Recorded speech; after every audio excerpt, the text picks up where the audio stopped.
Hello guys, welcome to my YouTube channel. ඉතින් මේ තමයි මං මගේ YouTube එකේ දාන පළවෙනි vlog එක. ඉතින් මේකේ ගොඩාක් අඩුපාඩු ඇති. මොකද මේ first vlog එක හින්දා. ඉතින් මේකෙන් පස්සේ ඔයාලට මගේ ගොඩාක් vlogs බලා ගන්න පුළුවන් වෙයි මගේ YouTube channel එකෙන්. ඉතින් මං ඔයාලගෙන් ආදරෙන් දිගටම ඉල්ලනවා මාත් එක්ක ඉන්න කියලා ලස්සන videos බලන්න ඕනේ නම්. ඉතින් මේ අද අපි යන්නේ ලස්සන ප්ලේස් එකකට. මේක තියෙන්නේ මාතර. මේ ලොකේෂන් එකේ නම තමයි හිරිකැටිය නේචර් විලා. අපි වෙහිකල් එක ටිකක් දුර දාලා තමයි ආවේ. ඒ කියන්නේ පොඩ්ඩක් දුර වලට පයින් එන්න තියෙනවා. ඇවිල්ලා මේ වගේ ලස්සන කැබින් එකකට තමයි යන්න තියෙන්නේ. ඉතින් මේ තමයි කැබින් එකට යන තැන එන්ට්‍රස් එක මේ විදිහට තමයි තියෙන්නේ. මේ ලොකේෂන් එක ඇත්තටම මාර ලස්සනයි. කියන්නේ කැලයක් ඇතුලේ වගේ තමයි තියෙන්නේ මේ කැබින් එක. මේ කැබින් එක විතරක් නෙමේ තව කැබින්ස් තියෙනවා. ඒ කියන්නේ ෆැමිලි වලට වගේ ඇවිල්ලා ඉන්න පුළුවන් ඒවත් තියෙනවා. ඉතින් මේ අපි ගත්තේ දෙන්නෙකුට ඉන්න පුළුවන් කැබින් එක. ඉතින් ඔයාලට පේනවා ඇති ඇත්තටම මේක ඇතුළු මාරම ලස්සනයි. ඉස්සරහා තියෙන්නේ පොඩි ඒ කියන්නේ ගඟක් වගේ එකක්. එතනින් වතුර එහෙමත් යනවා. ඒකනේ ගඟට මූව් වෙන්න තමයි මේ කැබින් එක හදලා තියෙන්නේ. මේ විදිහට තමයි කැබින් එක ඇතුළේ තියෙන්නේ. ඒ කියන්නේ ටීවී එකක් තියෙනවා, බෙඩ් එක, වොෂරූම් මේ ඔක්කොම තියෙනවා. ඒ වගේම තමයි මේකේ උඩත් බෙඩ් එකක් තියෙනවා.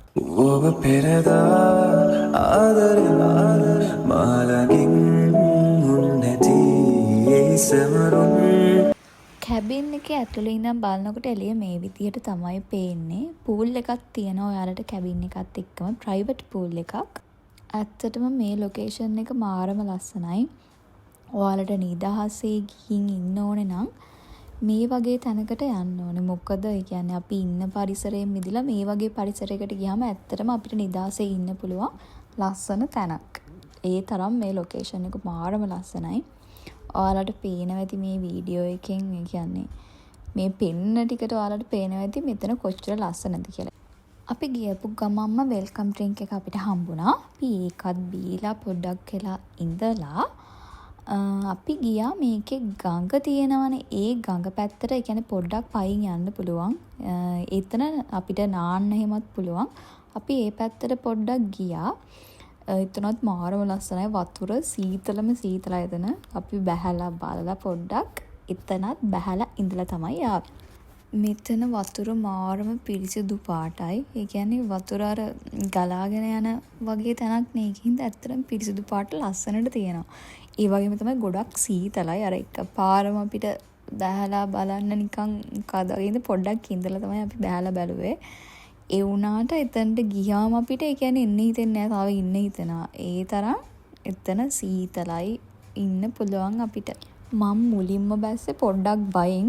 ඒ කියන්නේ මොනවා කියන්නේ ලෙක්සයිද කොහොමද කියලා දන්නේ නැති හින්දා බැහැලා ඉවර වුණාට පස්සේ ඉතින් ඇත්තටම එතන ඉන්න ආස හිතුණා.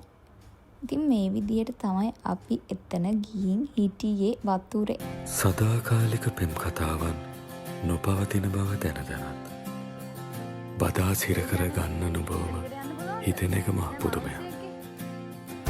මුදා අතහැර ගන්නවීම සිතාගත් හැම වාරයක් වඩා පෙමකින් බැඳී ඇත්තෙමි දැනින් නැහැ වෙන්නන බව. ඉතින් කෙලෙස ආදරය නොකර ඉන්නද? මේ විදිහට වතුරේ බැහැලා අපි පොඩ්ඩක් වෙලා සෙල්ලම් කර එහෙම ඉඳලා අපි ගොඩක් වෙලා වතුරේ බැහැලා හිටියනේ. ඒක හින්දා කම්මැලි වගේ හිතුන හින්දා අපි කැබින් එකට ගියා. ඊට පස්සේ අපිට හම්බුණා ඊවිනිං ටී එක. අපි ටී එකත් බිව්වා. මම මේ ලොකේෂන් එකේ ෂෝට් වීඩියෝස් වගේක් දාලා තිබ්බහම ගොඩාක් අය අහුවා මේ ලොකේෂන් එක කොහෙද කියලා. ඉතින් මං කාටවත්ම කිව්වේ නැත්තේ මම මේ බ්ලොග් එක අරන් එන හින්දා. ඊට පස්සේ අපේ රූම් එකට ඩිනර් එකක් ආවා. ඉතින් ඩිනර් එක මේ විදිහට තමයි රෙඩි කරලා තිබ්බේ. ඇත්තටම මෙතන කෑමත් මාරම රසයි. අපිට ඕන විදිහට ඕන එකක් සිලෙක්ට් කරලා මෙතනින් ගන්න පුළුවන්. ඉතින් ඒවත් රසටම තිබුණා. ඇත්තටම ලොකේෂන් එකත් හොඳටම තිබුණා. දැන් ඉතින් අපි නිදා ගන්නයි හදන්නේ. ඉතින් මේ අනිත් දවසේ උදේ මෝර්නිං view එක තමයි මේ තිබ්බේ. ඇත්තටම මාරම ලස්සනයි. මේ වගේ තැනකට මං කලින් ගිහින් තිබුණේ නැහැ. ඊට පස්සේ අපිට බ්‍රෙක්ෆස්ට් එක හම්බුණා. ඉතින් අපි චෙක් ඉන් උනේ කලින් දවස් 2ට වගේ නිසා අපිට චෙක් අවුට් එක තිබ්බේ උදේ 10ට වගේ. අපි ඊට කලින් පොඩ්ඩක් පූල් එකටත් බැස්සා. පූල් එකත් මාරම ලස්සනයි. පූල් එකට බැස්සට පස්සේ view එක හොඳට පේනවා. ඉතින් මේ වගේ ලොකේෂන් එකකට ඔයාලත් එන්න කැමති නම් අනිවාර්යයෙන්ම ඇවිල්ලා බලන්න. හිරිකැටිය නේචර් විලා කියන මේ ලොකේෂන් එකට මාරම ලස්සනයි. ඒ වගේම තමයි හොඳ රීසනබල් ප්‍රයිස් එකකට ඔයාලට මේ කැබින් එක ගන්න පුළුවන්. ඇත්තටම කිව්වොත් එහෙම මට ප්‍රයිස් එච්චර ලොකුවට මතක නැහැ. ඒකේ හින්දා මම ප්‍රයිස් කියන්නේ නැහැ මේ vlog එකේ. ඔයාලට ලොකේෂන් එක සර්ච් කරලා බලලා ඒ නම්බර්ස් වලට කතා කරලා ඔයාලට ප්‍රයිස් දැනගන්න පුළුවන්. ඉතින් ඔයාලත් ඇත්තටම ගිහින් බලන්න ලස්සන තැනක්. එහෙනම් මම මේ vlog එක එන්ඩ් කරන්නම්. ඊළඟ vlog එකෙන් හම්බෙන්න. bye bye.